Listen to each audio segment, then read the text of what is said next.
현대중공업이 신중하게 움직이는 가운데 하나오션은 미국에 적극적으로 뛰어들고 있습니다. 하나오션은 필리조선소를 1억 달러에 인수했죠. 연간 생산 능력을 현재의 1.5척에서 10척으로 확대할 계획도 밝혔습니다. 동시에 매출도 10배 성장 목표를 제시했는데 이게 무려 40억 달러, 우리 돈으로 5조 6천억이 되죠. 하나오션 USA에도 1,500억 규모의 유상 증자를 단행하면서 미국 현지화 전략을 강화하고 있습니다. 트럼프 행정부 출범만을 염두에 뒀던 게 아니라 미국 조선업의 쇠퇴를 오래전부터 주시해왔고 트럼프 대통령 취임 훨씬 이전부터 중장기적인 관점에서 이미 준비를 해왔었다고 말하고 있죠. 실제로 필리조선소 인수는 작년 12월에 진행됐습니다. 하나오션이 그려온 그림, 그리고 지금의 글로벌 정세를 보면 가닥이 잡히는 게 있죠. 95년 전에 있던 보호무역주의가 부활하고 있다. 장기적인 글로벌 경기 침체가 올 거다. 이런 위기 속에서 왜 조선주는 주목받고 있을까요? 우리는 과거의 흐름에서 그 확실한 답을 찾을 수 있습니다. 1930년 미국이 경제공황을 타파하기 위해 자국 산업을 보호하겠다는 취지로 스무트홀리 관세법을 만들면서 2만 가지 이상의 수입품에 관세를 부과했습니다. 평균 관세율이 40%부터 시작해서 2년 뒤에는 60%까지 올랐죠. 당연히 영국과 프랑스 등 당대의 강대국들이 반발하면서 보복 관세를 때립니다. 그 결과로 세계 무역이 붕괴되고 경제의 대공황이 생겨난 거예요. 이때 전 세계가 배웠죠. 보호무역이라는 게 전 세계의 경제를 침체시키는구나. 그래서 1947년 가트가 출범하면서 관세 철폐가 시작됩니다. 그리고 1995년 다들 아시는 세계무역기구 WTO가 창설됐죠. 이후 2000년대 시끄러웠던 한미 FTA 등 세계적인 자유무역으로의 흐름을 우리는 모두 겪었습니다. 그리고 이 사이에 경공업에서 중공업, 그리고 반도체로 이어지는 제조업의 테크트리를 완벽하게 완성한 대한민국, 그리고 이걸 그대로 따라한 중국이 엄청난 경제 성장을 이룰 수 있던 겁니다. 중국은 여기에 13억이라는 내수 시장까지 더해져서 말 그대로 전 세계의 공장이 된 거죠. 그리고 이런 흐름이 불만스러운 게 바로 미국인 겁니다. 제조업, 그 중에서 기술 집약 산업은 동북아시아, 그 아래 산업은 동남아시아로 넘어가면서 산업, 다시 말해 일자리를 다 빼앗겼다고 생각하는 거죠. 그걸 되찾아오겠다고 말을 하는 게 미국의 서민들의 마음을 대변해 주는 게 바로 트럼프인 거예요. 미국 대통령이, 그리고 백악관의 참모들, 정말 세계 최고의 인재들이 지식이 없어서 아니면 다 같이 동시에 미쳐서 관세 전쟁을 만든 게 절대 아니라는 거죠. 다 같이 잘 살자라는 자유무역주의를 깨고 우리만 잘 살겠다. 그러니까 우리로 들어와라 하는 겁니다. 25년 4월 2일 트럼프가 해방의 날 선언을 합니다. 세상에서 가장 힘세고 자유로운 미국이 어떤 해방을 말하는 걸까요?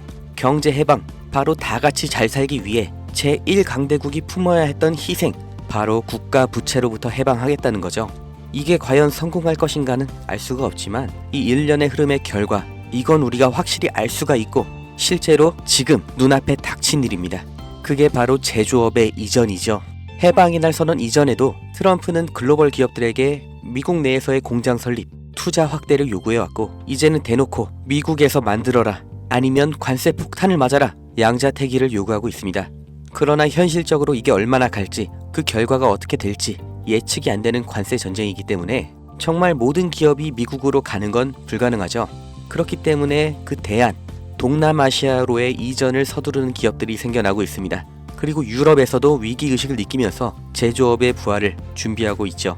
결국 전 세계 제조업이 재편이라는 몸살을 앓게 되었는데, 사람이 몸살을 앓게 되면 반드시 일어나는 현상이 있죠. 바로 면역 반응입니다. 전 세계 경제에도 이 면역 반응이 나타나고 있는데 그게 바로 조선업입니다. 공장 하나만 이동해도 물류 노선이 하나 새로 만들어집니다. 해항로, 이건 다시 말해 신규 선박 수요를 의미하죠. 그렇기 때문에 트럼프의 선박 구매 언급은 이미 예정되어 있던 수순입니다. 아니, 이미 알고 있었기 때문에, 본인이 할 거기 때문에 해방의 날 전부터, 그리고 지금도 중요하게 언급을 하고 있는 거죠. 백악관에서도 이미 인지하고 있는 겁니다. 향후 선박의 비중을 확보하는 만큼 이제 재편되는 세계 경제와 물류에서 더 유리한 위치를 확보한 채로 경쟁을 할 수 있다는 거예요. 그리고 언제나 세계적인 위기 속에서 벼락부자들, 새로운 글로벌 기업들이 출범했던 것처럼 지금의 관세 전쟁에서도 이 성공의 냄새를 맡은 사람들이 있죠. 국내에서도 현대미포조선을 비롯한 조선주들이 급격한 관심을 받게 된 게 이 미중 무역 갈등 시점부터인 걸 보면 명확하게 확인할 수 있는 겁니다. 전 세계가 무역 전쟁에 빠질수록 물류는 더욱더 복잡해지고 조선업은 그보다 더 바빠집니다. 이 무역 전쟁, 제조업에는 악재일 수 있지만 조선업은 오히려 공급망 재편이라는 정말 30년 만에 한 번 오는 이런 기회의 핵심 수혜 산업인 거예요. 그리고 가격을 보면 알 수 있는데 장기적인 횡보를 거쳤던 국내 조선주들 급등이 나온 지금도 여전히 저가 매수의 구간에 있습니다. 2025년 조선업의 슈퍼사이클이 지금 열린 겁니다. 무역전쟁 속 가장 확실한 기회를 잡으실 분들, 그 방법을 알려드리기 전에 저는 어떤 유무형의 대가, 멤버십 가입 아무것도 요구하지 않는다는 건 먼저 확인시켜 드립니다.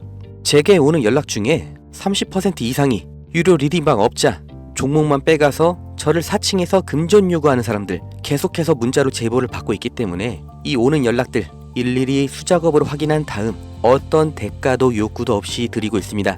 답변 순차적으로 드리니까 아주 조금만 기다려 주시면 되고 010-2290-8285 여기로 기회 이렇게 문자 보내신 분들은 지금 조선업에서 가장 주목을 못 받은 그러나 급등 그리고 장기 우상향을 제가 기대하고 있는 그 기업의 정보를 문자로 드릴 거고, 함께 이렇게 문자 보내주신 분들 시황과 경제 흐름, 종목 정보 공유하는 방 그 링크를 드릴 겁니다. 어떤 대가도 없고 무조건 무료, 대가를 요구하는 순간 차라리 관둘 거라는 걸 다시 한번 강조 드리니까 절대로 금전을 요구하는 사칭에 속지 마시고 2025년 물가 상승과 경기 침체라는 전 세계적인 위기가 왔습니다. 그 틈에 있는 유일한 열린 문이 바로 조선업이에요. 흐름에 휩쓸리는 사람은 영원히 앞으로 대대로 서민이겠지만 오히려 이런 위기에서 언제나 벼락부자는 생겨났다는 걸 반드시 기억하셔야 됩니다.